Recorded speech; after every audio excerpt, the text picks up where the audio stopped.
Hello friends, welcome to Technique. This is Normal here, and in this video we're gonna do a detailed review of the latest budget smartphone from Oppo in India, the Oppo A53 2020 variant.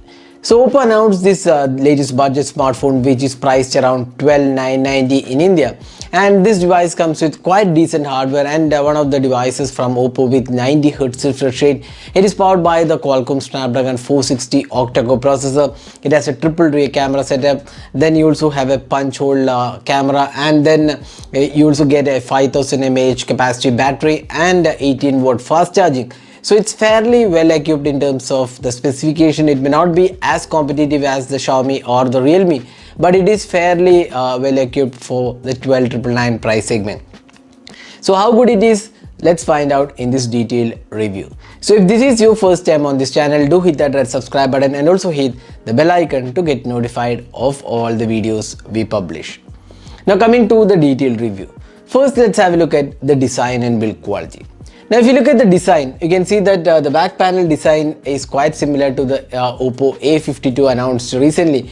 We have a rectangular kind of camera unit. You can also see that the triple camera setup. We have the fingerprint scanner. There is a chrome accent around the camera unit.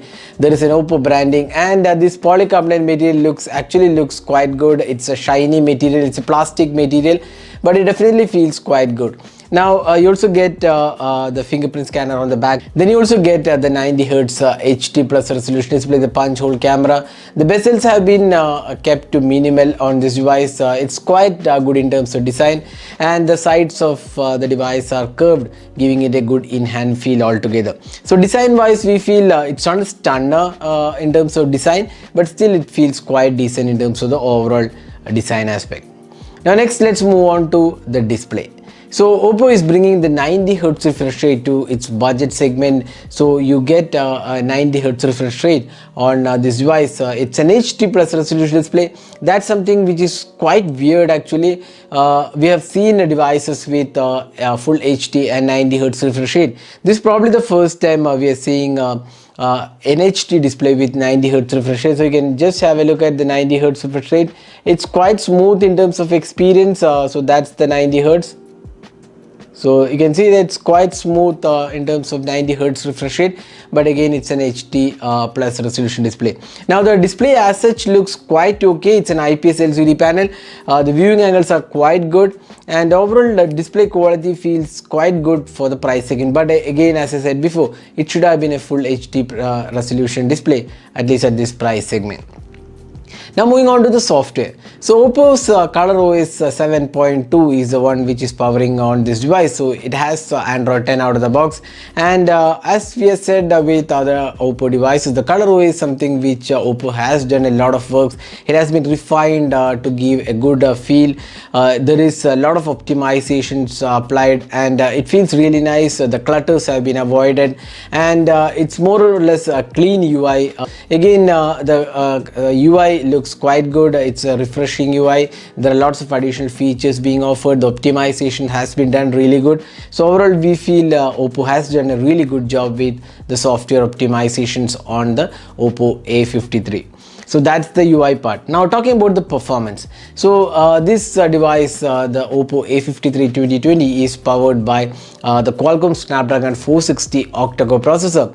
Again, 460 is a new 400 series chipset, but again, as I said before, the 400 series have been more or less below the 10,000 price segment. But if you look at the 460 architecture, it's quite similar to the Snapdragon 662 in terms of the overall performance aspect. It may not have the GPU like the 662, but it's more or less similar to the 662 which we have seen on the Moto G9. Again, performance is quite good. We did not see any lag as such. The day-to-day performance is again very smooth. Now gaming is not really a strength of device, because 400 series devices or other chipsets are not really known for heavy gaming, but you could still play some decent games with this device. We have also done a detailed gaming video of this device, and found this device to be quite average in terms of gaming, not a gamer's device. So that's another aspect. So in terms of day-to-day performance, we did not see any major issues on this device. Now the fingerprint scanner on this device is located on the rear panel, and it works quite well. The face unlock is also pretty smooth on this device. Now this device also has LPDDR4X RAM as well as UFS 2.1 storage. So that's again something which is quite good in this budget segment. Now next let's move on to the call quality. So again Oppo devices have pretty good call receptions and signal strength. We tested with Idea and Jio SIM cards. We did not see any sort of issues here. Now next let's move on to the camera. So if you look at the camera on this device, it has a triple rear camera setup. So it has a primary 13 megapixel camera, then you get a 2 megapixel depth sensor and a 2 megapixel macro sensor, and on the front panel you get a punch hole selfie camera included. That's a 16 megapixel shooter. Now we have done a detailed camera review of this device, so we found the camera to be very much average in terms of performance. Now the daylight shots were quite okay, but again it's not a really great quality in the 13,000 price segment. Again the macros were quite average. The portraits were kind of okayish performance, and the low light performance was strictly average, and we could see that there is no night mode also included, which is kind of deal breaker at least for a 13,000 price device. So night mode should have been included. So overall, if you look at the camera aspect, it's quite an average one. Even the selfie camera was kind of acceptable. But again, if you look at the camera as a whole, we feel it was quite disappointing as such with the Oppo A53's triple rear camera setup and the 16 megapixel selfie camera. So we feel Oppo should have done a bit more work in terms of the camera optimization. It would have been much better in terms of the overall performance offered. Now finally the battery life. So this device has a 5000 mAh capacity battery with 18 watt fast charging. Now 18 watt fast charging is quite a decent charging at a 13,000 price segment, which is again quite good. Now 5000 mAh capacity battery gives you good battery life, so you can get more than a day of battery life, say something like 1.5 days of battery life easily on the Oppo A53.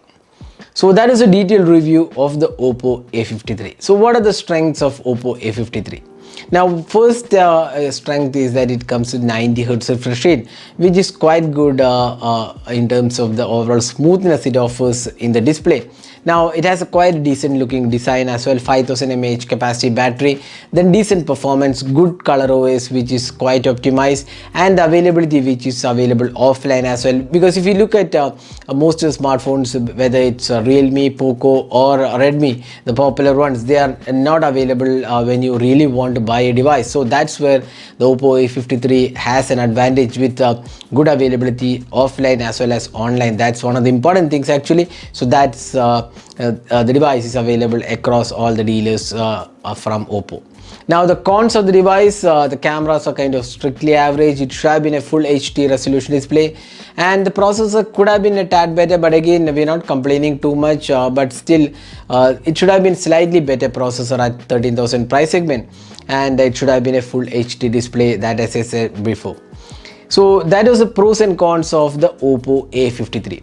So if you're looking for a device where you really want to go ahead and you don't want to wait for the flash sales, and if you really want to go ahead and buy the device, this is where the Oppo A53 makes sense, because this is available across all the dealers and stores, so you can go ahead and pick one device. So if you're looking for a device to buy urgently, or if you want a decent mid-range device which does not have any sort of ads, a clean UI with ColorOS 7.2 and good battery life and a 90 Hz refresh rate and a decent performance with a Snapdragon 460, then the Oppo A53 is a decent buy. Again, not really the best out there, but it's a decent buy at 12,999. So that is the detailed review of the Oppo A53. Hope you enjoyed watching this video. Do hit that like button and also hit the red subscribe button for more videos. This is Normal signing off. Thanks for watching. Hope to see you in our next video. Have a great day.